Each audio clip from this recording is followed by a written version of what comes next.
Praise the lord, హల్లెలూయా. మన ప్రభు అయిన యేసుక్రీస్తు నామమున మీ అందరికీ శుభములండి. అందరూ బాగున్నారా? ప్రభు మనల్ని అందరిని ప్రేమించి మరి నూతన దినాన్ని ఉచితంగా అనుగ్రహించారు కదా.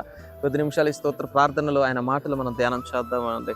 యాత్రికులుగా మనం జీవించేటువంటి ఈ జీవితంలో, ఈ ఆత్మీయ యాత్రల్లో, లేకపోతే ఈ బాహ్య యాత్రల్లో కూడా మనం ఎక్కడికైనా ప్రయాణమై వెళ్ళాల్సిన పరిస్థితి ఏర్పడినప్పుడు దానికి కావాల్సినటువంటి ప్రతి సామాగ్రి, ప్రతి ఉపకరణము మనం ఎలాగైతే ముందుగా సిద్ధపరిచి పెట్టుకొని జాగ్రత్తగా ఆలోచన చేసి ఎలాగైతే ప్రయాణమై వెళ్తామో, అలాగనే మన ఆత్మీయ జీవితానికి సంబంధించి కూడా అలాంటి మెళకువలు మనకు తెలిసి ఉండాలండి. అలాంటి జాగ్రత్త మనం కలిగి మనం ప్రయాణాలు చేయాలి కదా. ఈ కొంతకాల ప్రయాణాలకే, ఈ కొద్ది సంవత్సరాల ప్రయాణాలకి, లేకపోతే కొద్ది రోజుల ప్రయాణానికి, కొద్ది నెలల ప్రయాణానికి మనం ఇంతలా ఆలోచన చేసి జాగ్రత్తలు తీసుకొని ఏమేమి అవసరాలు పడతాయి, ఎలాంటి ఉపయోగాలు జరగబోతున్నాయి ఏంటి అని ఎంత ఆలోచన చేస్తాం కదా.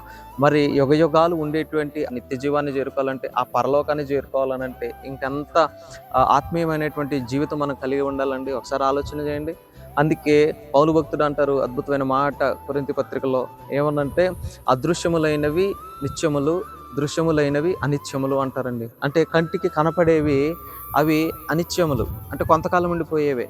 కానీ అదృశ్యమైనవి మాత్రం నిత్యములు, మనకు కంటికి కనపడినవి ఇక యుగాలు అనమాట, లిమిట్లెస్, ఇన్ఫినిటీ. కాబట్టి అట్టి నిత్య జీవం మనం పొందుకోవాలనంటే ఆత్మీయ పోరాటంలో, ఆత్మీయ జీవితానికి అవసరమైనటువంటి ప్రతి ఉపకరణం మనం కలిగి ఉండాలండి. అట్టి కృప దేవుడు మనందరికీ దయచేయగాక. ఆమేన్.